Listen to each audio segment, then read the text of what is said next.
हाँ जी। Outsourcing decision.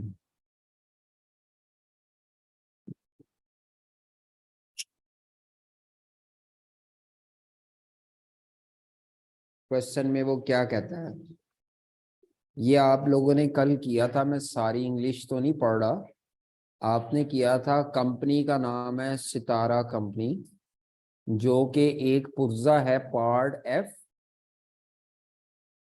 ये इदारा उसको मैन्युफैक्चर्स करता है, ये लिखा हुआ है ना मैन्युफैक्चर्स, ये इसको बनाता है। अब ये चाह रहा है कि इसको बनाने की बजाय मार्केट से परचेज कर लिया जाए। इसकी पूरे साल की रिक्वायरमेंट कितने यूनिट्स है? 5,000 यूनिट्स। और ये कॉस्ट दिया है जी। मटेरियल बताएं, वेरिएबल होती है फिक्स होती है? मटेरियल कॉस्ट बताएं।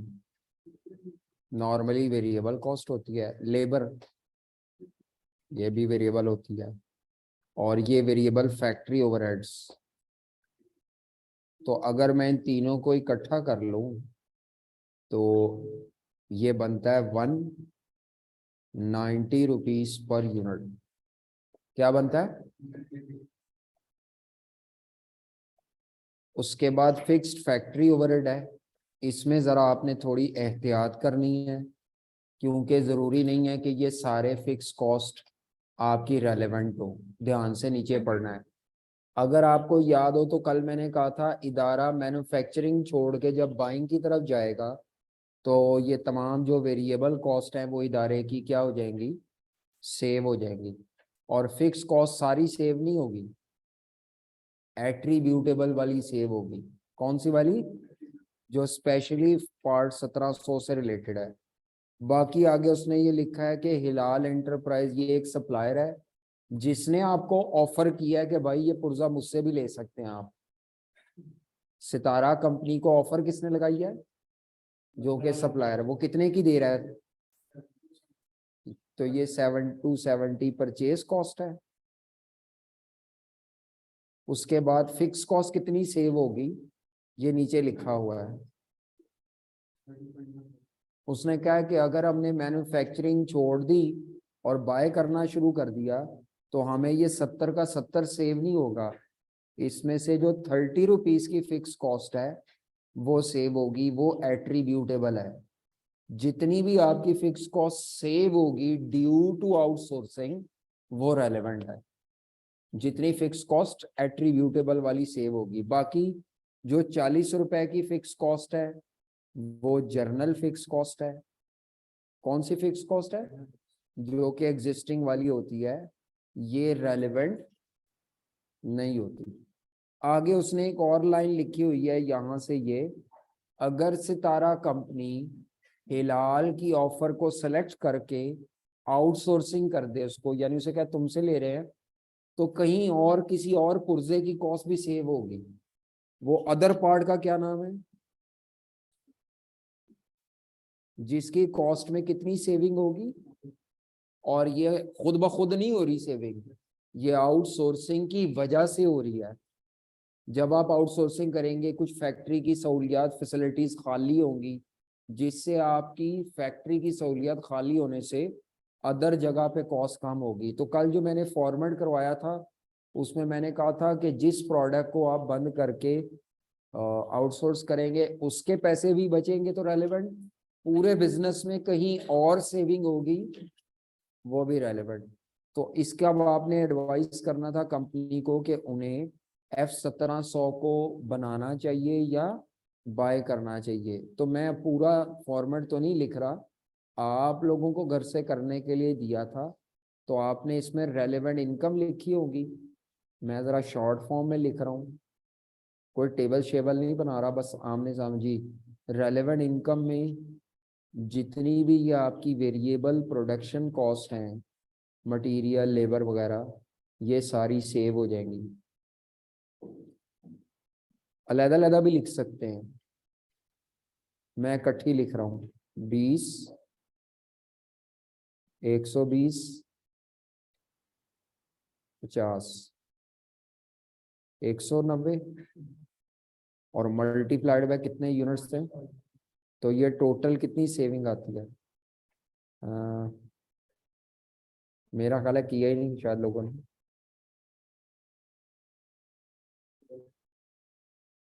950 चेक करें। 190 इंटू 5000 यूनिट्स ये होगी। फिक्स कॉस्ट सारी सेव नहीं होगी, सिर्फ एट्रीब्यूटेबल वाली, वो जो उसने कहा 30 रुपए के हिसाब से वो सेव होगी। तो मेरा ख्याल है वो कितनी बनती है, 1.5 लाख। जो काम हम क्लास में अधूरा छोड़ें, मैं बताऊं या ना बताऊं, आप उसको जाके नीट करें, बल्कि जो क्वेश्चन क्लास में करें उसको भी जाके करें ज़बानी, तब लर्निंग है, नहीं तो सिर्फ लर्निंग है आप। उसके अलावा कोई अदर सेविंग है?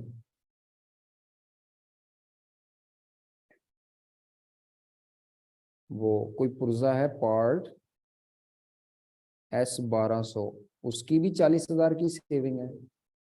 टोटल कितनी सेविंग हो गई? मेरा ख्याल है और कोई सेविंग नहीं है। 11,40,000 ये लिया होगा आपने। रेलेवेंट एक्सपेंसेस में परचेज कॉस्ट आएगी, सिर्फ बाय करना चाह रहे हैं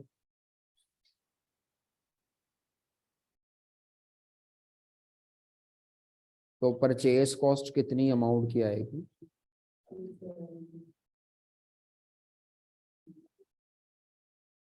270 रुपए इंटू 5,000 जी क्या आता है? 13,50,000 जी। माइनस में आता है, तो जब भी माइनस में आंसर आ रहा हो तो जो प्रेजेंट सिचुएशन नहीं लिखनी, प्रपोज के लिए डिसीजन लिखते हैं। प्रेजेंटली हम मैन्युफैक्चर कर रहे थे और प्रपोज ये था कि क्या करना चाह रहे हैं, बाय। तो आपने जो नीचे रिकमेंडेशन लिखनी है वो प्रपोज्ड के हिसाब से लिखनी होती है, और इसका एक नंबर होता है लिखने का। तो आपको यहाँ पे लिखेंगे जो भी कंपनी का नाम था, Sitara and company should not buy f, क्या नाम था पुर्जे का, F1700 ने बाय नहीं करना चाहिए। बाय किस पार्टी से करना था? हिलाल एंटरप्राइज। तो आपको हिलाल एंटरप्राइज से उसको बाय नहीं करना चाहिए। ये ले जी, कोई सवाल पूछना हो आपने इसमें? ये तो आपको कल दिया हुआ था, मैंने जल्दी जल्दी में टैली किया है। किसी भी बच्चे का कोई मसला है तो वो पूछ सकता है, बाकी फॉर्मेट की कोई कैद नहीं होती, वो तो मैंने आदत बनाई हुई है। वैसे आप टाइम बचाने के लिए इकट्ठा भी सॉल्व कर सकते हैं, अलग अलग मटेरियल लेबर भी अलग अलग भी लिख सकता था। अलग अलग लिखता तो फिर मैंने 20 रुपए इंटू 5,000, 120 इंटू 5,000 अलग अलग करना था, कोई मसला नहीं। हमने करना है क्वेश्चन नंबर 2, इस पे आए जरा। ये हमारा मेन सवाल है जी। बेटी आपने पढ़ना है, आप पढ़े ऊंची आवाज से, शाबाश। सब लोग क्वेश्चन देखें, क्वेश्चन नंबर 2। नहीं, सबसे पहले बेटा रिक्वायरमेंट पढ़ते हैं। सबसे पहले रिक्वायरमेंट से पता चलता है कि टॉपिक क्या है जी।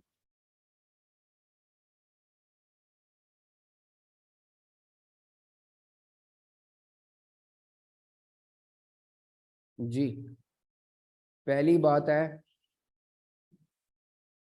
किस साल के लिए आपने डिसीजन लेना है, करंट ईयर के लिए कि नेक्स्ट ईयर के लिए? अंडरलाइन कर ले। हमने डिसीजन किस साल के लिए लेना है?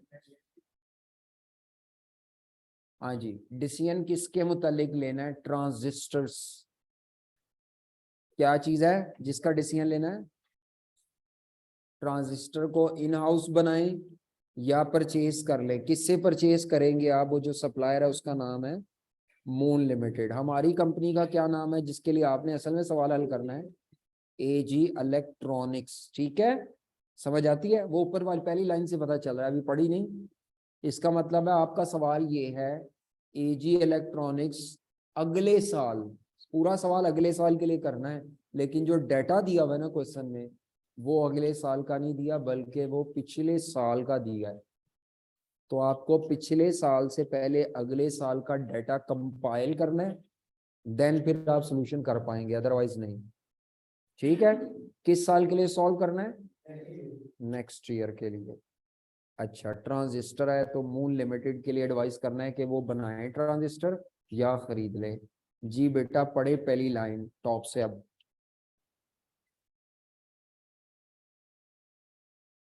बस, हाँ जी, प्रेजेंटली वो मैन्युफैक्चरिंग कर रहे हैं जी। इनकी प्रोडक्ट क्या है?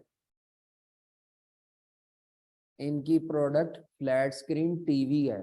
उस प्रोडक्ट में एक पुर्जा इस्तेमाल होता है जिसका नाम है, हाँ, ये जिस जिस बच्चे ने प्रोडक्ट ट्रांजिस्टर को कहा वो गलत है। सवाल में जो इनकी प्रोडक्ट है वो फ्लैट स्क्रीन टीवी है, जिसके अंदर इस्तेमाल क्या होता है? वो ट्रांजिस्टर भी खुद ही बनाते हैं, ट्रांजिस्टर भी। अब ये हमने वैसे सवाल ट्रांजिस्टर के लिए ही करना है, लेकिन मैं वैसे आपको रीडिंग आपकी चेक कर रहा हूँ। प्रोडक्ट इनकी ट्रांजिस्टर नहीं है, प्रोडक्ट इनकी टीवी ही है। उस टीवी के अंदर एक मटेरियल या एक पुर्जा लगता है जिसका नाम है ट्रांजिस्टर, और आपने डिसाइड करना है कि हम ट्रांजिस्टर बना के लगाएं टीवी में या खरीद के लगाएं। ठीक है, हेड सिम ट्रांजिस्टर का ही, लेकिन transistor is not a product, it is a component या it is a raw material, जिसके लिए एक पुर्जा है, जिसके लिए डिसीजन लेना है आपने। आगे पढ़े बेटा।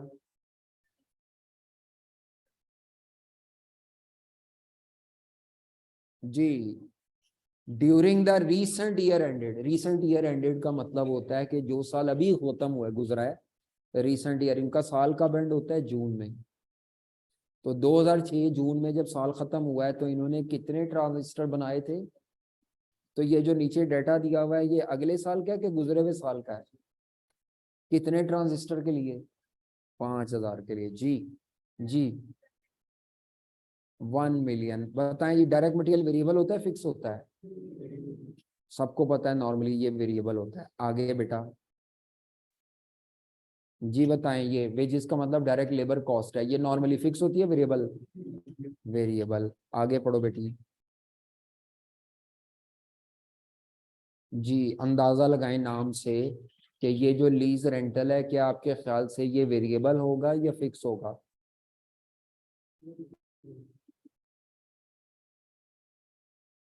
जी दसो जी, चैप्टर 1 आना चाहिए। रेंटल फिक्स होता है, चाहे कम ट्रांजिस्टर बनाओ चाहे ज्यादा बनाओ, रेंटल आपने देना पूरा ही देना होता है। रेंट होता ही फिक्स है, नाम से पता चल रहा है, तो ये फिक्स होता है। ठीक है, ये रेंटल का लफ्ज जब भी आ जाए ना और कुछ ना कहो तो वो रेंटल फिक्स कॉस्ट होती है। अगर रेंट कोई और base on the basis of area occupied, basic chapter जाके देखना, तो वहां मैंने खास केस बताया था। अदरवाइज आम हालात में रेंटल या लीज रेंटल फिक्स होता है। आगे जी है दसो। हाँ, इंश्योरेंस साल का प्रीमियम देना होता है, चाहे कम यूनिट बनाओ ज्यादा, ये भी फिक्स होती है। हालांकि हमें शायद इसकी जरूरत ना पड़े फिक्स वेरिएबल की, लेकिन मैं आपसे पहचान करवा रहा हूँ ताकि मैं आपकी बेसिक वाली बातों को रिवाइज कराता रहूँ बार बार बार बार। तो ये फिक्स होता है इंश्योरेंस। नेक्स्ट। हाँ जी, ये क्या होगा? फिक्स होगा वेरिएबल होगा? मेंटेनेंस कॉन्ट्रैक्ट, वैसे मेंटेनेंस ये है जितनी मशीन या इक्विपमेंट चलेगा ज्यादा होगी, लेकिन मेंटेनेंस कॉन्ट्रैक्ट का मतलब होता है आपने उस पार्टी को कहे साल के 2 लाख ले लो, जितनी दफा भी मशीन खराब होगी तुझी आना है, हम आपको साल के 2 लाख देंगे या इतने एक्स देंगे, जो भी रकम है। तो जब भी मेंटेनेंस कॉन्ट्रैक्ट आ जाए तो ये फिक्स कॉस्ट को इंडिकेट करता है ये भी। अब ये सारी कॉस्ट ना इक्विपमेंट की हैं। ठीक है, आगे चलें, आगे पढ़ो बेटी। में मुझे अभी कंफर्म नहीं है, ये नीचे बताया हुआ है इसके मतलब कि ये फिक्स है या वेरिएबल है, क्योंकि ये बड़ा एक जर्नल सा लफ्ज है। अदर फिक्स नहीं कहा, अदर वेरिएबल नहीं, तो मैं अभी फिलहाल इसके बारे में कुछ नहीं कह रहा, वो नीचे बताया हुआ है तो वहां से पढ़ेंगे। आगे पढ़ें बेटा। कहता है ये जो ऊपर मटेरियल कॉस्ट है ना 1 मिलियन का, इसमें 30,000 रुपए का क्या शामिल है? Abnormal loss. तो असल मटेरियल फिर कितना होगा? 9 लाख। लॉस के अलावा, एबनॉर्मल लॉस के अलावा जो मटेरियल होगा वो 9 लाख। अच्छा, अब यहाँ पर हमें रुकना पड़ेगा फिलहाल। जी फिलहाल रुकना पड़ेगा। जी जनाब बताएं। लॉस दो तरह का होता है, आपके टीचर्स ने अकाउंटिंग में कभी आपको बताया होगा। नॉर्मल लॉस और एक होता है एबनॉर्मल। क्या फर्क होता है दोनों में? होना ही होना है। और दूसरा एबनॉर्मल लॉस के मतलब अचानक होता है। और कोई फर्क? ठीक है, गलत नहीं है ये। और इसको हम थोड़ा बेहतर अल्फाज कर लेंगे, लेकिन बात आपकी ठीक ही है, कॉन्सेप्ट सही नहीं है। इन्हें बताने दें, फिर ये गलत करेंगे तो जी। और कोई फर्क? कोई अकाउंटिंग का कोई फर्क फर्क पता हो? अकाउंटिंग का ही बताना है अभी आपने, कॉस्ट का नहीं बता रहे आप। कॉस्ट में चीज जरा डिफरेंट तरीके से है थोड़ी सी। तो इन्होंने कहा है नॉर्मल लॉस ने होना ही होना होता है, और अब नॉर्मल लॉस हाँ पता होता है जी। एबनॉर्मल, बस ये फर्क है। अच्छा, और कोई अकाउंटिंग में आपको कोई फर्क नहीं पता? नहीं, लेकिन अभी तो FR1 वगैरह में तो पढ़ लिया होगा। पहुंचे नहीं? अच्छा, चलो पता लग जाएगा अभी। जी जनाब आप बता दें, नॉर्मल लॉस में और एबनॉर्मल लॉस में क्या फर्क होता है? कौन सा? कौन सा वाला? नॉर्मल की बात कर। एबनॉर्मल लॉस आप कहते हैं बाय एक्सीडेंट होता है जी, ठीक है। हो सकता है, ठीक है। और क्या फर्क है? जी जनाब, नॉर्मल लॉस में और एबनॉर्मल लॉस में क्या फर्क होता है? अच्छा जी, नॉर्मल लॉस और एबनॉर्मल में कोई मसला नहीं, गलत हो जाएगा, कोई नहीं, दसना है मैं ऐसे वैसे पूछना पे। शायद एक सवाल एक जवाब मिल गया मुझे कि वो एक अचानक होता है। वो अचानक नहीं, केड़ा अचानक होता है एबनॉर्मल वाला है। सही है, गलत नहीं है जी। ऑर्डिनरी रूटीन्स में हो रहा होता है, और एबनॉर्मल लॉस एक्सपेक्टेड नहीं होता, यानी अनएक्सपेक्टेड होता है, ठीक है। और दसो, पता है बेटी कि यही बातें बताएं जो इन्होंने बता दी हैं जी। हाँ जी, आप बताएं। कौन सी कॉस्ट का? Direct cost. अच्छा, किसमें जाता है? नेट प्रॉफिट में, किस जगह पे? ऑपरेटिंग एक्सपेंस में, अच्छा। और शाबाश, सही बता रहे हैं। और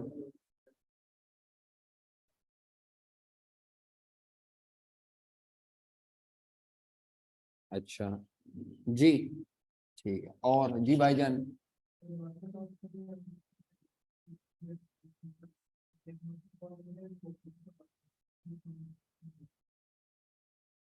अच्छा, और ठीक है, बातें गलत नहीं है जी। पता है कुछ, यही बातें हैं आप ही, यही है। हाँ जी, तीन मेन फर्क है नॉर्मल लॉस के। और कितने मेन फर्क है? ये पूरी कॉस्ट अकाउंटिंग में चलेंगे, इवन आपकी रिपोर्टिंग में भी चलेंगे। तीन मेन फर्क है। पहला फर्क है, normal loss is estimated loss या एक्सपेक्टेड लॉस। नॉर्मल लॉस कौन सा लॉस है? एस्टिमेटेड या एक्सपेक्टेड लॉस। मिसाल के तौर पर मैं प्रोडक्शन कर रहा हूं ना, मुझे प्रोडक्शन करने से पहले पता होगा कि मेरा 5% 10% का लॉस होना ही होना है, और ये अनएवॉइडेबल होगा। ये क्या होगा? नॉन कंट्रोलेबल भी जिसे कहते हैं। एक्सेप्शनल केस में शायद कंट्रोल हो जाए, लेकिन under normal circumstances normal loss is unavoidable, काबिले कंट्रोल बहुत कम है। कभी कम ज्यादा हो सकता है, ये नहीं है कि कभी नहीं होगा, हो सकता है, लेकिन एक्सेप्शनल केस है। कभी मटेरियल बहुत अच्छा आ गया बाई चांस तो शायद जाया कम हो जाए। तो नॉर्मल लॉस एस्टिमेटेड लॉस है, एक्सपेक्टेड लॉस है, प्रोडक्शन से पहले ही पता होता है होना है, और ये परसेंटेज में होता है, 10%, 20, 25, ठीक है। ये तो सवाल की बात है ना। तो normal loss is expected loss या एस्टिमेटेड लॉस, और ये एस्टिमेट आपका प्रोडक्शन से पहले ही आपको पता होता है। अच्छा, एबनॉर्मल लॉस की जो अकाउंटिंग की डेफिनेशन है, एक्सीडेंटल लॉस कहते हैं। रिपोर्टिंग वाले टीचर, इंट्रोडक्शन वाले टीचर, अचानक जो इस बच्चे ने कहा था वो गलत नहीं कहा था, एक्सीडेंटल लॉस। हम कह देते हैं, हमारी कॉस्ट अकाउंटिंग कहती है accidental loss due to negligence, ठीक है। और दूसरी बात हम लोग जो एक्स्ट्रा बात जो हम ज्यादा बात करते हैं वो ये है कि हम कहते हैं हमारी कॉस्ट अकाउंटिंग में डेफिनेशन ये आइडिया हो जाती है कि नॉर्मल लॉस से इजाफी जितना लॉस होगा वो एबनॉर्मल है, उत्ते वाला।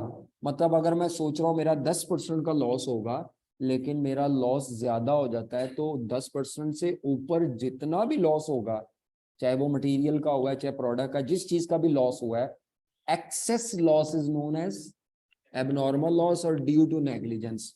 तो हम एबनॉर्मल लॉस किसे कहते हैं? Accidental loss due to negligence को भी कहते हैं। हम वो रिपोर्टिंग वालों को गलत नहीं कहते, इसमें हम कहते हैं सही कह रहे हैं, लेकिन साथ हम लफ्ज अटैच कर लेते हैं ड्यू टू नेग्लिजेंस। नेग्लिजेंस का मतलब होता है लापरवाही से, और लापरवाही को कंट्रोल किया जा सकता है, लापरवाही को कंट्रोल किया। एक्सीडेंटल लॉस भी कहते हैं, या ज्यादातर वैसे कॉस्ट अकाउंटिंग में जो हम डेफिनेशन देते हैं एक्सेस लॉस, इजाफी, नॉर्मल से ऊपर जितना लॉस होगा। मसलन मैं कहता हूं जी नॉर्मल लॉस के मुताबिक आपके फिनिश प्रोडक्ट के 1000 यूनिट जाया होने चाहिए, लेकिन एक्चुअली 1200 यूनिट आपके जाया हो गए प्रोडक्ट के। यहाँ तो मटेरियल था ना, प्रोडक्ट के लिए बता रहा हूँ। जाया कितने होने चाहिए थे? आपके 1200 जाया हो गए, तो भाई 1000 नॉर्मल ट्रीट होंगे, उत्ते वाले जेडे 200 ने वो एबनॉर्मल ट्रीट हो जाएंगे। हमारी कॉस्ट अकाउंटिंग ज्यादा इस डेफिनेशन को मानती है कि नॉर्मल लॉस से इजाफी जितना ऊपर लॉस होगा, excess loss due to negligence, negligence वाली बात है, वो एबनॉर्मल है। ये पहला कंट्रोलेबल होगा। ये क्या होगा? कंट्रोलेबल होगा। और जो एबनॉर्मल लॉस है ये कंट्रोल, नेग्लिजेंस कंट्रोल हो सकती है, ये पहली वाली बात ही चल रही है अभी। और जो नॉर्मल लॉस है वो आम हालात में नॉन कंट्रोलेबल होता है। एक्सेप्शनल केस में कंट्रोल हो सकता है, लेकिन अंडर नॉर्मल सर्कमस्टांसेस अगर चीज़ें रूटीन पे चल रही हैं तो ये नॉन कंट्रोलेबल लॉस होता है। ये पहला फर्क हो गया, ये पहला फर्क हुआ है भी मुकम्मल, ठीक है। क्या है पहला फर्क? समझ आ गया सबको? इसमें से सारा कुछ आपको पता है, बस आप लोगों ने जो अपनी अकाउंटिंग के हिसाब से बात की है, मैंने बस उसमें एक एक्स्ट्रा चीज आपको बताई है कि हम लोग एक्स्ट्रा लॉस जो होता है ना उसको एबनॉर्मल लॉस मानते हैं, नॉर्मल से ऊपर वाला। दूसरी बात जो बड़ी इंपॉर्टेंट है, जो कि इस बच्चे ने बता दी हुई है, वैसे नॉर्मल लॉस क्योंकि रूटीन में होना होता है, नॉन कंट्रोलेबल होता है, तो इसको कभी भी फाइनेंशियल स्टेटमेंट्स में फेस पे as an expense, separate expense के तौर पे कभी शो नहीं करता अकाउंटेंट, छुपा देता है कहीं पे। मटेरियल का लॉस है तो मटेरियल कॉस्ट के अंदर छुपा देता है, फिनिश प्रोडक्ट का लॉस है तो प्रोडक्शन कॉस्ट या कॉस्ट ऑफ सेल के अंदर छुपा देता है। सामने लिखा हुआ नजर नहीं आना चाहिए, नहीं तो ये टेंशन होगा दिमाग पे, हर बंदा पूछेगा है की है, कंट्रोल नहीं ना हो सकता। इसीलिए नॉर्मल लॉस को सेपरेट एक्सपेंस के तौर पे रिकॉग्नाइज नहीं किया जाता, but abnormal loss is recognised as a separate expense. और वो बिल्कुल ठीक उन्होंने बताया था, जीपी से नीचे ऑपरेटिंग एक्सपेंसेस की हेडिंग में एबनॉर्मल लॉस एक्सपेंस नजर आता है। और ये जब नजर आता है तो मैनेजर छड़ी पकड़े खड़ा होता है, वो पाइए कंट्रोल करो, यानी इसको कंट्रोल करवाना चाह रहा होता है अकाउंटेंट, तभी वो इसको क्या करता है, फाइनेंशियल स्टेटमेंट में फेस पे शो करने की कोशिश करता है कि ये नजर आए मैनेजमेंट को, और मैनेजमेंट इस लापरवाही को क्या कराए, कंट्रोल करवाए। कंट्रोलेबल है ना, तो एबनॉर्मल लॉस को हम चाह रहे होते हैं एज एन अकाउंटेंट के यार ये मैनेजमेंट की निगाह में आए, और मैनेजमेंट इसको क्या कराए, कंट्रोल। और नॉर्मल लॉस निगाह में ना आए, वो क्योंकि वो कंट्रोल होने वाला ज्यादा नहीं है, तो वो हम छुपे हुए अंदाज में उसकी ट्रीटमेंट करते हैं। तो नॉर्मल लॉस को सेपरेट एक्सपेंस के तौर पे रिकॉग्नाइज नहीं किया जाता, बल्कि हिडन, छुपा दिया जाता है। कॉस्ट, मटेरियल का लॉस है ना नॉर्मल, तो मटेरियल कॉस्ट के अंदर छुपा देंगे। जैसे इन्होंने छुपाया था 30,000 रुपए को छुपाया था, ये तो वैसे अब नॉर्मल छुपाया, नॉर्मल को छुपाया जाता है मटेरियल कॉस्ट के अंदर। या फिनिश प्रोडक्ट का नॉर्मल लॉस है तो कॉस्ट ऑफ सेल के अंदर या प्रोडक्शन कॉस्ट के अंदर छुपा दो। तो दूसरा क्या ट्रीटमेंट है जी? दूसरा, normal loss is not recognised as a separate expense. आपको पता नहीं मेरी बातें समझ आ रही हैं कि आप लोगों ने इतनी डिटेल से पढ़ा है नहीं पढ़ा मुझे नहीं पता, लेकिन ये भी चीज अकाउंटिंग के टीचर की ड्यूटी है बताना कि वो आपको बताए। मुझे मेरा लफ्ज नहीं है रिकॉग्नाइज, रिकॉग्निशन, ये मेरा लफ्ज नहीं है, ये आपकी एफआर का और इंट्रोडक्शन टू अकाउंटिंग का लफ्ज है, रिकॉग्निशन क्राइटेरिया या रिकॉग्नाइज। तो नॉर्मल लॉस को as a separate expense recognise क्यों नहीं करना? क्योंकि ये कंट्रोल नहीं होता और एक नेगेटिव चीज नजर आ रही होगी हमारी स्टेटमेंट्स में, तो ये छुपा दो, इसको छुपा देना है कहीं पे, ज्यादातर कॉस्ट ऑफ सेल के अंदर छुपाना है। और एबनॉर्मल लॉस को क्या करना है? अलहदा से सेपरेट एक्सपेंस के तौर पे शो करना है, recognised as a separate expense. और किस सेक्शन में शो करते हैं वो आपको पता है, जीपी से नीचे ऑपरेटिंग एक्सपेंसेस के सेक्शन में। किस सेक्शन में बेटा? ऑपरेटिंग एक्सपेंसेस के सेक्शन में जी। नेग्लिजेंस को कंट्रोल करवाना मकसद होता है, तभी इसको सेपरेट एक्सपेंस के तौर पे शो करते हैं हम। तीसरा फर्क क्या होता है? नॉर्मल लॉस डिसीजन मेकिंग में कंसीडर किया जाता है। जब भी फ्यूचर की फोरकास्टिंग होगी तो नॉर्मल लॉस को आप अपने एस्टिमेट में डाटे में काउंट करेंगे। मतलब आप कहेंगे जी 10% का नॉर्मल लॉस होना है मटेरियल का, तो आप डिसीजन मेकिंग में लॉस काउंट करेंगे, लॉस के साथ मटेरियल लेंगे। एबनॉर्मल लॉस को डिसीजन मेकिंग में काउंट नहीं किया जाता। नेग्लिजेंस हम एज्यूम करेंगे कि मुस्तकबिल में जब हम ये डिसीजन इंप्लीमेंट करेंगे तो हम नेग्लिजेंस को कंट्रोल कर लेंगे या करके हम करेंगे डिसीजन। क्योंकि आप डिसीजन मेकिंग में भी अगर नेग्लिजेंस को डिसाइड करें कि ऐसे ही नेग्लिजेंस भी करांगे तो इसका मतलब है कि आप गुंगलू डिसीजन मेकर हैं। यानी एक बंदा डिसीजन मेकिंग कर रहा है और कह रहा है मैं तो सुस्ती करांगा पाया, मैं तो नेग्लिजेंस करनी है। इसीलिए डिसीजन मेकिंग में अब नॉर्मल लॉस को एज्यूम किया जाता है कि इदारा मस्ट बी केयरफुल, और हम एबनॉर्मल लॉस नहीं करना चाहेंगे, वो हो जाता है मजबूरी से, हम करना ना भी चाहें तो हो जाता है। तो आप अपने डिसीजन मेकिंग में क्या करेंगे? Normal loss is considered. अगर आपका डिसीजन मेकिंग आ जाए तो नॉर्मल लॉस को कंसिडर करना है, लेकिन एबनॉर्मल लॉस को इग्नोर करना है, बल्कि डिसीजन मेकिंग में अकाउंट फॉर नहीं करना। Is not considered for decision making. मतलब जब भी आप कोई डिसीजन ले रहे हैं तो एबनॉर्मल लॉस आ जाए तो उसको आपने इग्नोर करना है, एज्यूम करना है कि अगली दफा फ्यूचर में जब हम डिसीजन इंप्लीमेंट करेंगे तो एबनॉर्मल लॉस नहीं होगा, नेग्लिजेंस नहीं होगी, लापरवाही नहीं होगी। लापरवाही को जीरो एज्यूम करेंगे। 3 फर्क बताए हैं मैंने। हाँ भाई, तीनों फर्क किसी से भी हम पूछ सकते हैं, ये किताबों में लिखे हुए हैं, ये मैं अपनी तरफ से नहीं बता रहा। और भी हैं फर्क कुछ, लेकिन अभी फिलहाल इतने ही बहुत है। 3 बताए हैं, बाकी आगे जाके एक चैप्टर है प्रोसेस कॉस्टिंग का। कौन सा है? वहां 1-2 और बताऊंगा, वहां जाके 1-2 और बताऊंगा। अभी इसके को 5-6 डिफरेंस हैं टोटल, लेकिन मैंने आपको अभी सिर्फ कितने बताए हैं? 3। और हमारे लिए वैसे जो अभी जरूरी है ना वो ये वाला है, हम टॉपिक जो पढ़ रहे हैं उसके लिए ये जरूरी है डिसीजन मेकिंग में। नॉर्मल लॉस आ जाए तो उसको कंसीडर, मैंने रेलेवेंट कॉस्टिंग का सवाल नंबर 6 नहीं कराया आपको, उस 6ठे सवाल में नॉर्मल लॉस था। बल्कि कल जो हमने वो लंबा सा सवाल किया था जिसके अंदर हमने था कि जी आप अगर मटेरियल खुद बनाएंगे तो लॉस होगा, वो कोई ऐसी थी कहानी, इंटरनली प्रोड्यूस करेंगे तो लॉस होगा 20%। वो नॉर्मल लॉस था। जब भी ये लॉस परसेंटेज में दिया हो, ये कौन सा लॉस होता है, आपने काउंट करना है इसको अपने डिसीजन मेकिंग में। एबनॉर्मल लॉस परसेंटेज में नहीं होता, वो आपको एडिशनल लॉस देखना पड़ता है, नॉर्मल से ऊपर कितना हुआ है। समझ आ रही है? नॉर्मल से ऊपर वाला लॉस जो होगा वो एडिशनल है। फिलहाल अभी हमें डिसीजन मेकिंग में ये वाला काउंट करना है, नॉर्मल लॉस।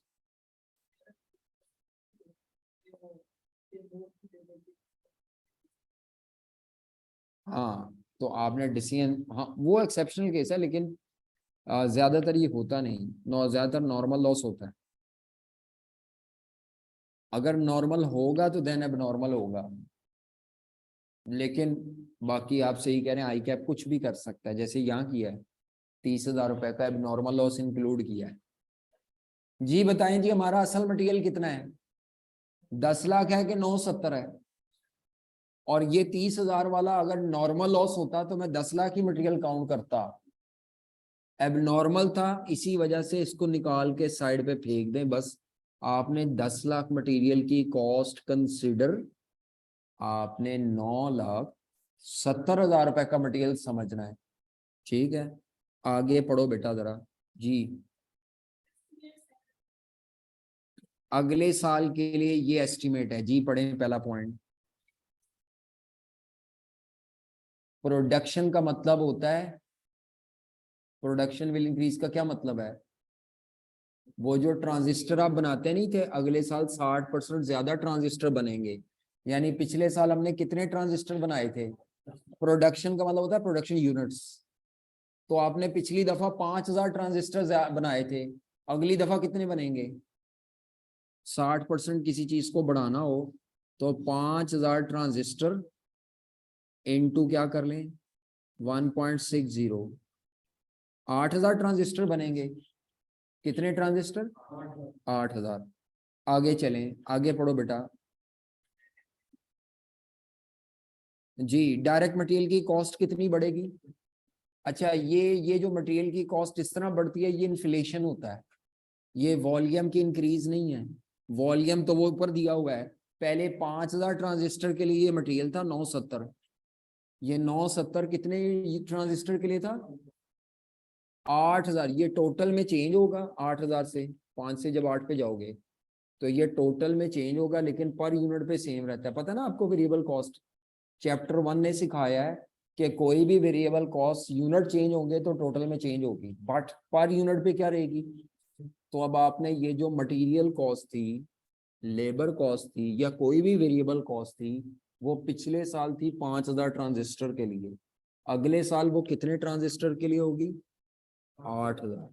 वॉल्यूम बढ़ रहा है तो वो टोटल में हाँ बढ़ेगी, पर यूनिट पे नहीं, टोटल में। ठीक है, और ये जो नीचे दिया हुआ है ये क्या चीज है, ये इन्फ्लेशन होता है। जो वॉल्यूम के अलावा चीज है वो इन्फ्लेशन है, प्राइस बढ़ रही है। कितने परसेंट बढ़ी है प्राइस, तो ये इन्फ्लेशन की वजह से, लिखा नहीं उसने, ये मैं बता रहा हूँ कि मटेरियल अगर वॉल्यूम के अलावा आपने चेंज कर लिया तो पीछे की रह गया। वक्त के साथ साथ इकोनॉमी में इन्फ्लेशन की वजह से भी बढ़ सकती है। आगे पढ़ो बेटी, शाबाश।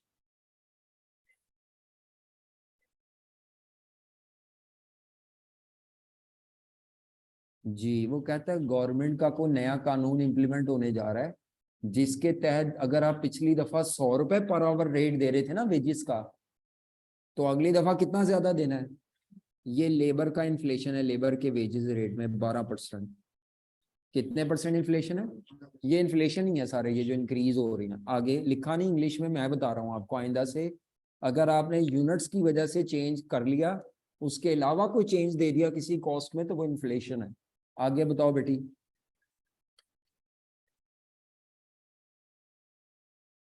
जी, अदर ओवरहेड्स का मतलब ये वाले ओवरहेड्स हैं, ये इनकी बात कर रहा है। ये जो अदर ओवरहेड्स हैं ये टोटल कितने लाख के थे, पिछले साल ये 6 लाख के थे, अगले साल ये कितने परसेंट बढ़ेंगे, और ये भी ड्यू टू इन्फ्लेशन बढ़ेंगे। किस वजह से बढ़ेंगे, लेकिन आगे उसने इसके बारे में कोई लाइन लिखी हुई है, ये लाइन बड़ी इंपॉर्टेंट है। जी, क्या लाइन है बेटी, पढ़ें।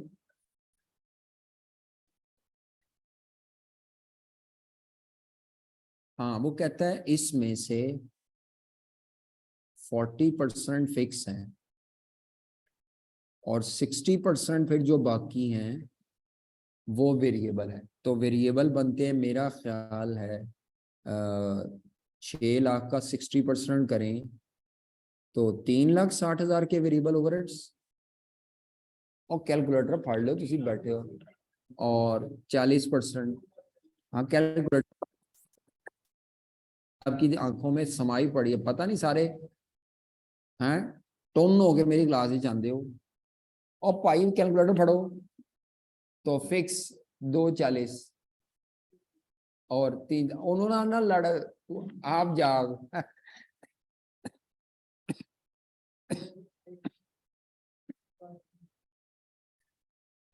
पार्क में भूल गए कैलकुलेटर। तुसी कॉस्ट नहीं कर रहे थे मैंने पता है, तुसी 5 कुछ और वेखदे सी जो लेके आओगे। और देख लेना चाहिए, हलाल दे पैसे होंगे तो होएगा। हाँ जा, चला जा, कोई नहीं, बाद रिकॉर्डिंग सुन ली तो पार्क में तो तितलियां बहुत पाई जाती हैं, तितलियां वेखदे होने ने हैं।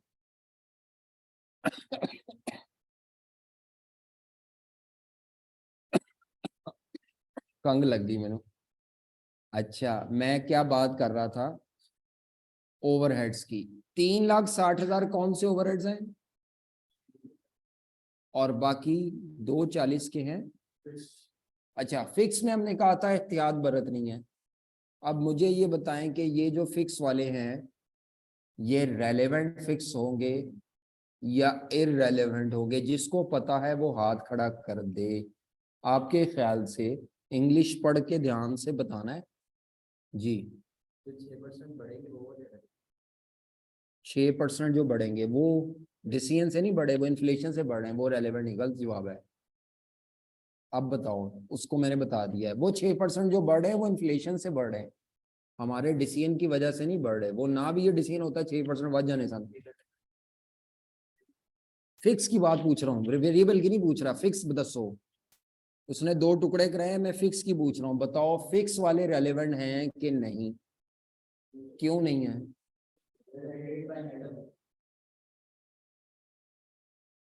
एलोकेटेड का क्या मतलब होता है, मतलब क्या होता है।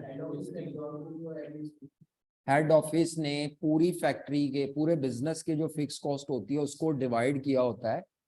तो डिवाइड करके ट्रांजिस्टर के हिस्से में जितने फिक्स कॉस्ट आ रही है ये वो है।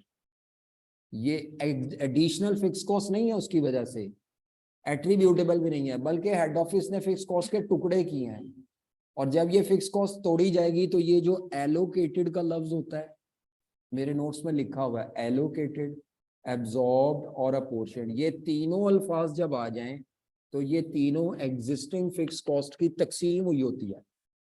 ये कोई एट्रीब्यूटेबल या एडिशनल फिक्स कॉस्ट, ये एग्जिस्टिंग को तोड़ के दिया होता है, तो ये रेलेवेंट नहीं थे। इनका 6% बढ़ना भी रेलेवेंट नहीं है फिक्स का, क्योंकि वो इन्फ्लेशन से बढ़ रहे हैं, हमारे डिसीजन की वजह से नहीं बढ़ रहे या कम हो रहे हैं। ठीक है, अगर आप ना भी मैन्युफैक्चरिंग छोड़ के बाइंग पे जाओ तो इन्फ्लेशन से 6% फिर भी ये बढ़ जाएंगे। ये अनअवॉइडेबल है इन्फ्लेशन तो, है इन्फ्लेशन तो होना है। नहीं मिला, हाँ चलो अल्लाह खैर करे। वो किसी बच्चे ने चाहे उठा के इधर दे दिया हो, चलो अल्लाह खैर करे, कोई नहीं, आइंदा तो चीज़ें चुक के आओगे।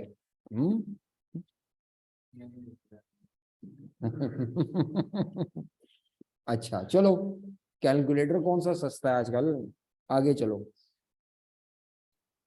नेक्स्ट क्या कहता है, तो हमने क्या फैसला किया। और चलो जवानों आ जाओ वापस इधर, शरारतें बंद। हमारे सवाल में पिछले साल कितनी वेरिएबल कॉस्ट थी, कितनी वेरिएबल कॉस्ट थी, कितनी वेरिएबल कॉस्ट थी। नहीं, कितनी वेरिएबल कॉस्ट थी, मटेरियल भी वेरिएबल था, वेजेस कितनी, कितनी वेरिएबल कॉस्ट थी, मटेरियल भी वेरिएबल था, वेजेस भी और वेरिएबल एफओएच भी। फिक्स कॉस्ट कौन कौन सी थी, rental, equipment insurance, maintenance contract और ये जो फिक्स्ड एलोकेटेड वाले, ठीक है। तो वेरिएबल वाली जो हैं वो कॉस्ट आपकी पिछले साल जो थी हमने उनसे अगले साल की निकालनी है वेरिएबल, क्योंकि पिछले साल 5000 ट्रांजिस्टर थे और अगले साल अगर बनाएंगे तो 8000 बनाएंगे, और अगर खरीदेंगे तो भी 8000 खरीदेंगे, क्योंकि अगले साल का जो क्वांटिटी वॉल्यूम है वो 8000 है। आखिरी पैराग्राफ पढ़ो बच्ची, फिर हम इसको कॉपी पेस्ट करें जी।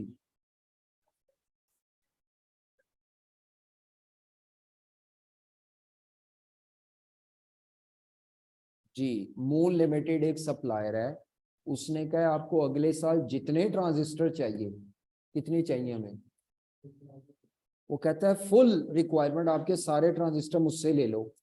कितनी प्राइस पे? ये 400 क्या चीज है, ये परचेज कॉस्ट है, यानी इस प्राइस पर आप उससे क्या कर सकते हैं, और ये अगले साल की प्राइस है, ठीक है, क्योंकि पहले तो आप परचेजिंग करते ही नहीं थे।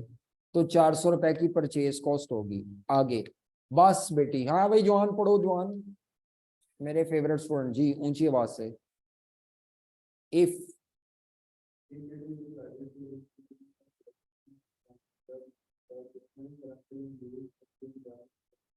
बस यहां तक क्या कहता है वो,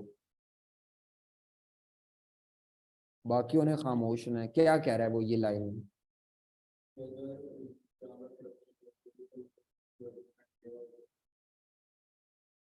हाँ जी, वो जो इक्विपमेंट ऊपर दिया हुआ है ना जिसका रेंटल शेंटल ये वो, कहता है अगर आपने प्रोडक्शन रोक के आउटसोर्सिंग पे चले गए तो वो इक्विपमेंट आप लीजिंग कंपनी को क्या कर देंगे, तो उसका इम्पैक्ट क्या आएगा, ये जो लीज रेंटल है ये बढ़ेगा कम होगा? ये तो बल्कि टोटली सेव हो जाएगा। मानते हैं ये बात? क्यों सेव होगा? क्योंकि उसने खुद कहा कि हम वापस करेंगे, जब ये वापस होगा तो इसका ये पैसे सेव होंगे, ये जो उसकी इंश्योरेंस कराते थे वो भी सेव हो जाएंगी। ये कहीं लिखा तो नहीं कि ये सेव होगी, लेकिन उस लाइन का मतलब ये था कि जब आप ये इक्विपमेंट वापस करेंगे, और वापस अब ऐसे नहीं करना, अगर हमने मैन्युफैक्चरिंग छोड़ के बाइंग की तरफ गए तब वापस करना है। जब हमने मैन्युफैक्चरिंग को डिसकंटिन्यू किया बाइंग के लालच में, तो तब वापस करेंगे, जिसके नतीजे में ये तीनों रेंटल शेंटल और ये जो है ये इक्विपमेंट की कॉस्ट क्या हो जाएगी, सेव हो जाएगी। समझ आ रही है बात आपको? और ये फिर एट्रीब्यूटेबल फिक्स कॉस्ट बन जाएगी। ये कौन सी बन जाएगी? क्योंकि जो आपके डिसीजन की वजह से सेव हो रही हूँ वो एट्रीब्यूटेबल है। आगे बेटा जी, जनाब आगे पढ़ो जी।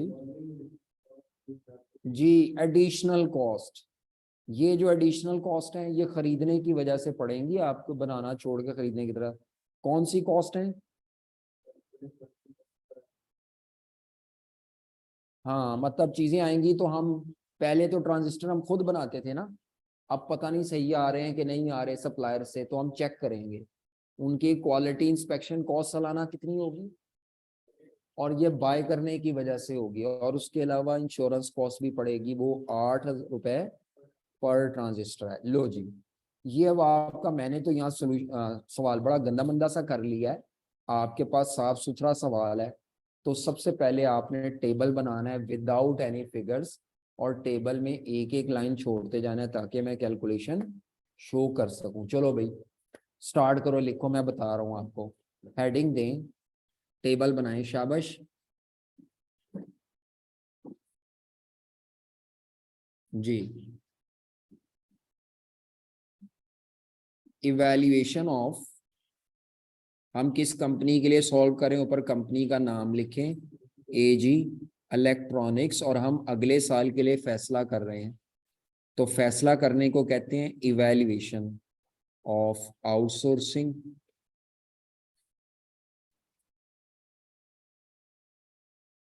For 8000 transistors. ये 8000 कहाँ से आया? पिछले साल 5000 ट्रांजिस्टर बनाए थे, अगले साल 60% ज्यादा बनाने, या बनाने की बजाय खरीदने, तो हमने आउटसोर्सिंग करनी है कितने ट्रांजिस्टर की, इन नेक्स्ट ईयर, अगले साल हम चाह रहे हैं क्यों ना हम ये ट्रांजिस्टर खरीद लें।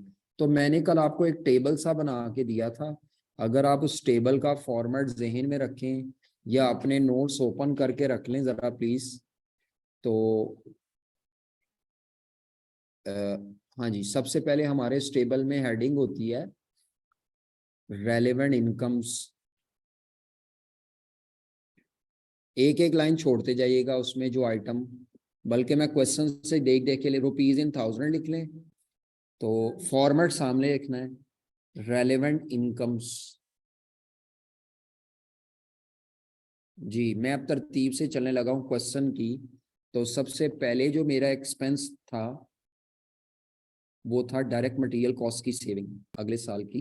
जितनी अगले साल की डायरेक्ट मटेरियल कॉस्ट होगी, डायरेक्ट मटेरियल कॉस्ट लिखें और आगे छोटा सा डैश डाल के सेविंग।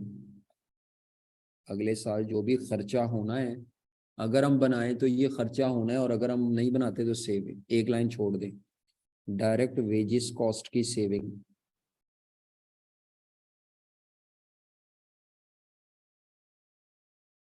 अगर हम बनाना छोड़ते हैं तो ये सेव हो जाएगी।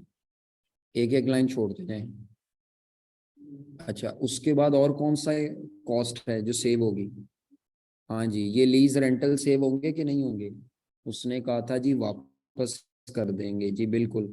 तो ये जितने भी लीज रेंटल वगैरह, lease rental of equipment,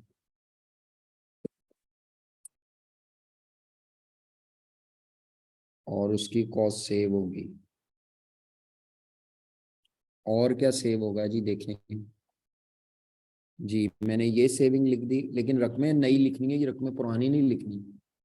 wages save होगी, लीज रेंटल सेव होगा, और इक्विपमेंट की इंश्योरेंस भी सेव होगी। हाँ,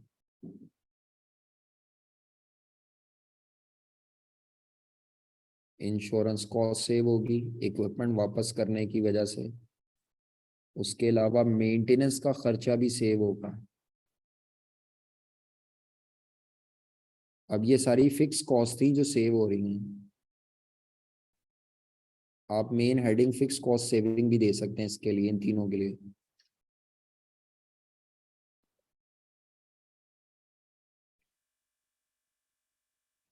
जी आगे कीजिएगा। अदर ओवरहेड्स हैं, लेकिन उसमें से सारे सेव नहीं होंगे, वेरिएबल वाले सेव होंगे जी।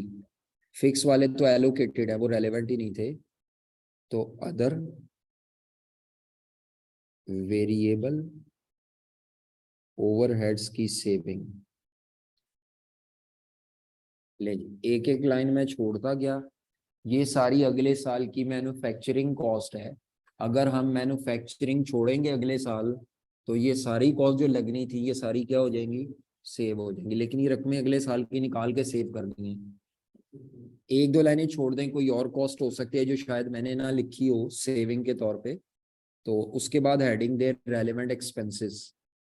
अब आपको अगर याद हो तो मैंने कहा था बनाने की सारी कॉस्ट सेव हो जाएंगी, खरीदने की सारी कॉस्ट हमें पड़ेंगी।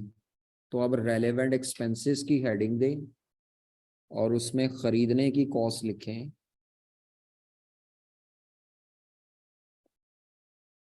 जी, सबसे पहली कॉस्ट क्वेश्चन के मुताबिक क्या आएगी?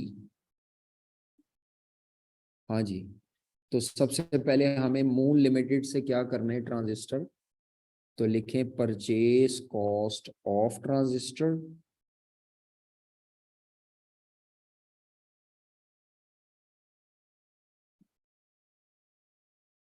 जी एक लाइन छोड़ दें। पर देखें जी सवाल में, और सवाल में देखो ये व्हाइट बोर्ड पे जी, परचेज कॉस्ट के अलावा और कौन सी कॉस्ट है जो एडिशनल पड़ेगी आपको? तो एडिशनल कॉस्ट में इंस्पेक्शन कॉस्ट,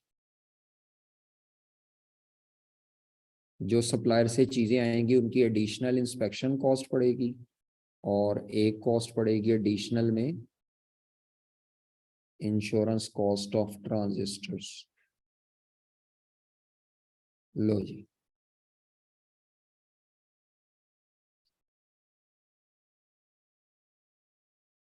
नेट रिजल्ट, ये टेबल अब आपका अकॉर्डिंग टू फॉर्मेट मुकम्मल हो गया है।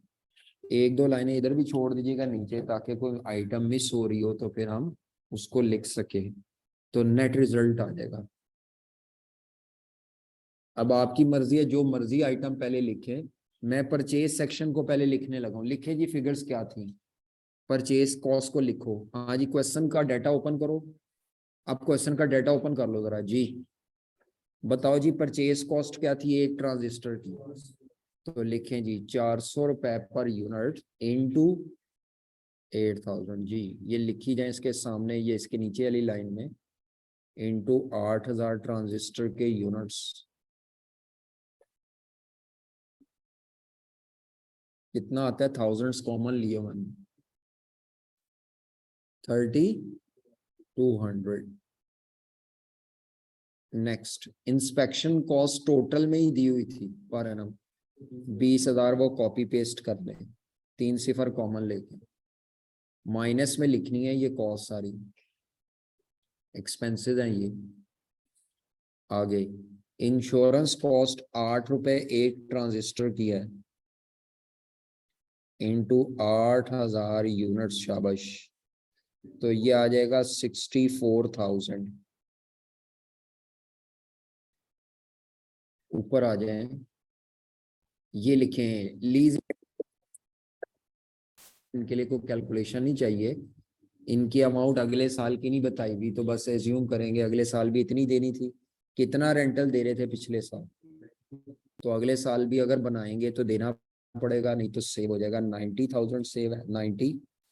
इंश्योरेंस कितनी है? 19। Maintenance contract 2। अच्छा, अब बाकी रह गई ये सारी वेरिएबल कॉस्ट, मटेरियल, वेजेस और अदर वेरिएबल। तो इसका तरीकाकार क्या होगा, क्योंकि मुझे पर यूनिट पे सेम रहती है और टोटल में चेंज होती है। तो पिछले साल की जो मेरे पास मटेरियल कॉस्ट थी वो थी 970। कितनी है जी? पुरानी कॉस्ट डिवाइडेड बाय पुराने यूनिट्स करो। पुरानी cost divided by 970, 970 divided by, चलो मैं इधर लिख देता हूँ, 970 की कॉस्ट है। कैलकुलेटर पे आप ऐसे करेंगे, डिवाइडेड बाय पुराने यूनिट्स। इससे पर यूनिट निकल आएगी पुरानी, जो भी आती है मुझे नहीं गर्ज, बस लिखे रहने दे वो ऐसे ही। पुरानी होना पर यूनिट पे चाहिए था, जब पर यूनिट पे ना हो तो पुराने डाटे से पहले उसको पर यूनिट पे कन्वर्ट करो। पुरानी वेरिएबल कॉस्ट, सारी वेरिएबल ऐसे ही होंगी। पुरानी मटेरियल कॉस्ट अब नॉर्मल लॉस के अलावा वाली, पुरानी मटेरियल कॉस्ट डिवाइडेड बाय पुराने यूनिट, तो ये पर यूनिट आ गई, मल्टीप्लाइड बाय नए यूनिट्स। मल्टीप्लाइड बाय क्या हो गई? इससे वो जो हमने चैप्टर 1 में बेसिक में पढ़ा था कि वॉल्यूम के चेंज होने से वेरिएबल कॉस्ट टोटल में चेंज होगी, तो मैंने वो चेंज कर ली। ठीक है, पुरानी कॉस्ट डिवाइडेड बाय पुराने यूनिट्स, तो ये पर यूनिट आ गई, मल्टीप्लाइड बाय नए यूनिट्स। इसके अलावा इन्फ्लेशन का भी था इफेक्ट। वो कितने परसेंट था इन्फ्लेशन मटेरियल पे? बुलेट नंबर 2 में दिया हुआ था, तो 1.20। ये इन्फ्लेशन का इफेक्ट है। लें जी,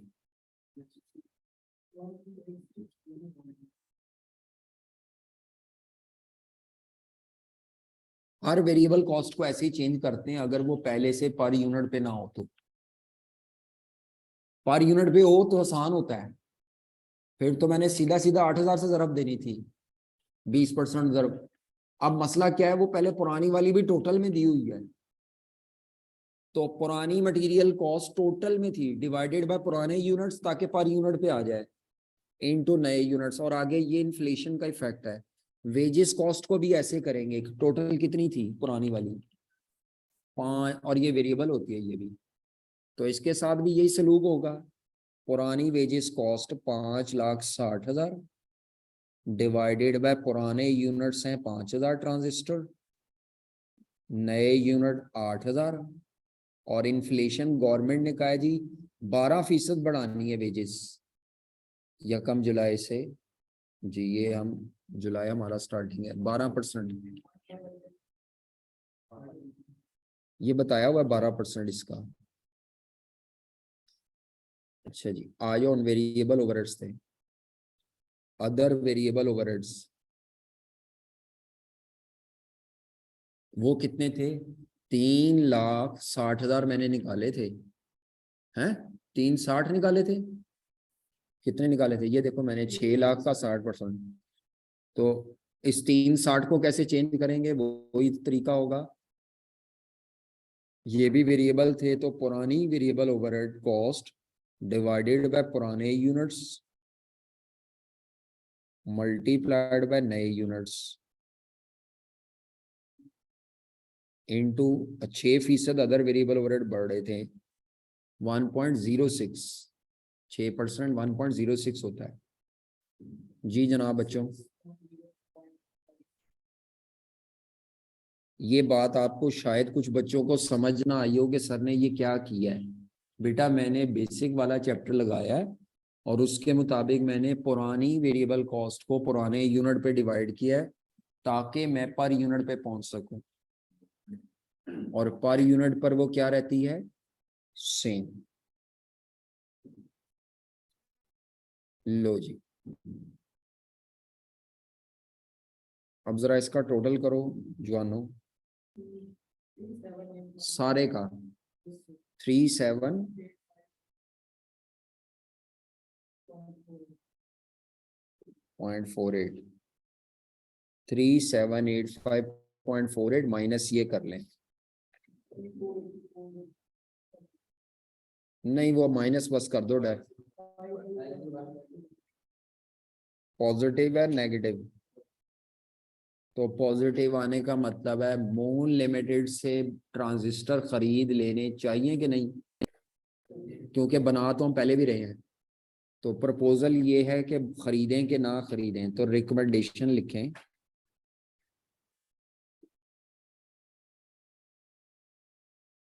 हाँ जी, खरीदना चाह रहे थे हम मून लिमिटेड से, तो अब आप लिखेंगे AG electronics should accept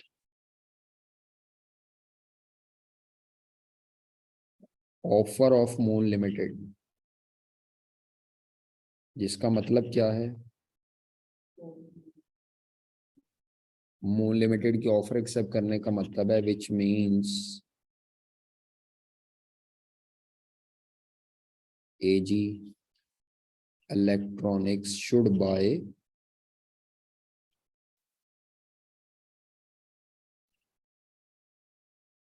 transistors externally. हाँ जी, हमें ट्रांजिस्टर को क्या करना चाहिए, या इतना भी लिख दें एजी इलेक्ट्रॉनिक शुड बाय ट्रांजिस्टर। ठीक है, वो बना तो पहले भी रहे थे। अब अगर ये आपने टेबल बनाया है तो ये बनाने के हिसाब से नहीं है, बनाना छोड़ के खरीदने की तरफ जाना चाह रहे हैं, तो ये खरीदना वाइबल है। इसका मतलब क्या है? खरीदना वाइबल है। ठीक है, हो गया? बस होमवर्क लिख लें आज का। आज का होमवर्क क्या है? सबके पास है ये पेज? असाइनमेंट पेज दिया है तुम्हारे पास? व्हाट्सएप भी आया है, ये ले लो अगर नहीं है। हाँ जी, इसमें पिंक लिमिटेड का एक सवाल है, वो कल आपने करके लाना है बस एक, तो आपकी कॉपी पे चेक करना है। दूसरा, नोट्स का क्वेश्चन नंबर 3 और 4, मैंने 1 2 कराया ना, आपने 3 और 4 करवाना है। तो 4 में एक पॉइंट है सिर्फ, तो 4 क्वेश्चन पढ़ लें फिलहाल एक दफा। 3 तो बिल्कुल मैंने पढ़ना भी नहीं, 4 पढ़े, लेटेस्ट ट्रेंड का है, इस पे कल बात करेंगे। अभी इसको पढ़ ले जरा, देखें आपको समझ आता है कि नहीं आता। इसमें एक ही मसला है, कल बताएंगे, बताना भी नहीं आज, लेकिन आपने ये होमवर्क करना है। तो क्वेश्चन 4 पे वैसे मैं कल बात करूंगा, मैं इसको रीड कर दूंगा। ठीक है, आप अभी पढ़ लें, ये आप घर से कर लें, ठीक है, ना हो तो कोई टेंशन नहीं लेनी, ये हमने कल करनी है इस पे बात। हाँ, लेकिन ये पिंक लिमिटेड वाला जरूर करना है कल। ठीक है, मतलब जो ये नहीं करके आएगा वो कमांडो एक्शन का सामना करेगा। और वो कुट भी पै सकती है। ये सवाल लाजमी करना है। ये जो तीसरा चौथा है, इसमें से तीसरा मैं नहीं कराता होता, तीसरा मैं कभी नहीं कराता। पुराना सवाल है, आसान सा, हल्का फुल्का सा। लेटेस्ट सवाल चौथा है। अब आप देखें चौथा वाला भी ऑटम 18 में आया है, तो तकरीबन 3.5 साल हो गए इसको, अभी नहीं आया। मतलब आ सकता है, अब ये नहीं मैं कहता कि नहीं, लेकिन इतने ज्यादा सवाल नहीं है। ये पूरे चैप्टर में से आपको टॉपिक डिवाइड होने की वजह से एक टॉपिक पे ज्यादा सवाल नहीं मिल पाएंगे। ओवरऑल चैप्टर के तो सवाल मिलेंगे, लेकिन किसी एक इंडिविजुअल टॉपिक पे आपके यहाँ 15-15 सवाल मिल जाए, किसी किताब में नहीं होंगे। जिन्होंने भी अगर उठा के छापे हुए किसी भी टीचर ने, तो वो ACCA के सवाल छापे होंगे। मतलब है आई, मैं प्योर आई कैप के करा रहा हूँ, बाकी असाइनमेंट के तौर पे आपको ACCA के या इधर उधर से टेस्ट में दे देंगे। ठीक है, आप आई कैप के ही ज्यादातर करेंगे, क्योंकि आई कैप के सवाल में कुंडियां ज्यादा होती हैं। ACCA के सवाल में इंग्लिश ज्यादा होती है, कुंडी चुंडी कोई नहीं होती। इंग्लिश है ऐसे, इंग्लिश फैलाई होगी, जैसे कल वो हमने लंबा सा सवाल किया है, बस वो उसी स्टाइल पे होता है ACCA का सवाल। वो इंग्लिश दे के मारते हैं कि बच्चा इंग्लिश में घूमता रहा है। वो यार के लिए क्या यार, एकदम मतलब नहीं समझ आ रहा है। फंक्शनल इंग्लिश जिनकी एग्जाम्प्ट होती है, उनको मसला आता है ACCA के सवालों में। हर डिग्री का एक स्टाइल है। आई कैप का स्टाइल है थोड़ी English but full of mathematics, और ACCA का स्टाइल है lot of English with minimum calculations. वो कहते हैं कैलकुलेशन कम कराओ, बच्चे की रीडिंग चेक करो, उसको सवाल पढ़ना आता है कि नहीं आता। दोनों बॉडी का जो स्टाइल है वो एक दूसरे के ऑपोजिट है, लेकिन ACCA में कॉन्सेप्ट वाले सवाल जरा कुछ अच्छे मिल भी जाते हैं कई दफा, जिनमें मैथ कम होता है लेकिन रीडिंग में सब कुछ होता है। चलो ओके जी, बस आज इतना ही, आज ज्यादा नहीं पढ़ाया। छुट्टी टन टन। किसी का कोई सवाल है तो पूछ लें। सैटरडे को टेस्ट है, बताया हुआ है, ड्यूरिंग क्लास टाइमिंग है। टेस्ट छोड़ने वाले को 5,000 है। किन टॉपिक्स का टेस्ट है? Relevant costing with learning curve. Learning curve ना छड़ाना, 2 सवाल आने हैं। तो एक रेलेवेंट कॉस्टिंग का है और एक सादा लर्निंग कर्व का भी है। विद रेलेवेंट कॉस्टिंग तो दोनों में ही है। चलो ओके, अल्लाह हाफिज। ऑनलाइन वालों को भी फाइन होगा।